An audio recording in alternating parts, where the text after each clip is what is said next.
हाँ जी, बोर्ड पे हमने क्या लिखा है? कबीर की साखियाँ।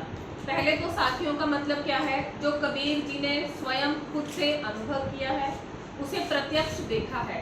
साक्ष्य यानी कि जो प्रमाण होते हैं उसे हम क्या कहते हैं? साखियाँ। तो कबीर जी ने अपने दोहे में जो लिखा है वो क्या है? जाति न पूछो साधु की, पूछ लीजो ज्ञान, मोल करो तलवार का, पड़ा रहे जो म्यान। अब हम इसको गा के भी देखेंगे कि कबीर जी के जो दोहे हैं वो कैसे गाए जाते हैं।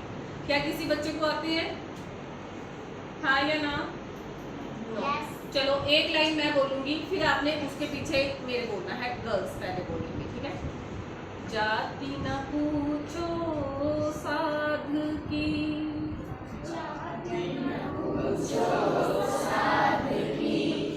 पूछ लीजो ज्ञान,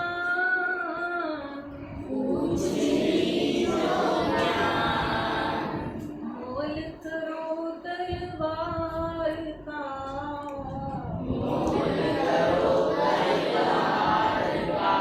पड़ा रहे जो म्यान कबीरा, पड़ा रहे जो म्यान।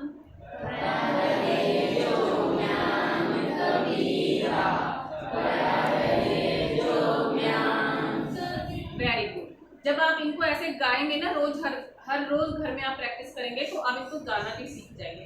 तो अब हम इसके पहले अर्थ को समझेंगे कि कबीर जी इस दोहे में क्या कहना चाह रहे हैं। तो जाति ना पूछो साधु की, यानी कि कबीर जी कह रहे हैं कि साधु की जाति धर्म ये सब मत पूछो, उसका क्या पूछो? ज्ञान पूछो कि उसको कितना ज्ञान है, उसके ज्ञान का मूल्य है, ना कि उसकी जाति या धर्म का।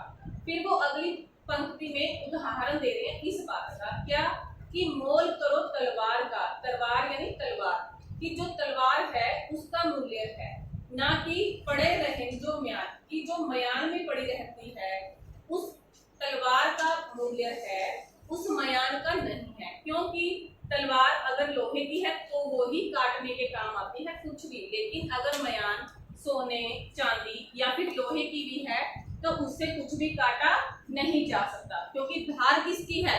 तलवार की। मयान की तो कोई धार नहीं होती ना, तो इसीलिए फिर मूल्य किसका हुआ? तलवार का।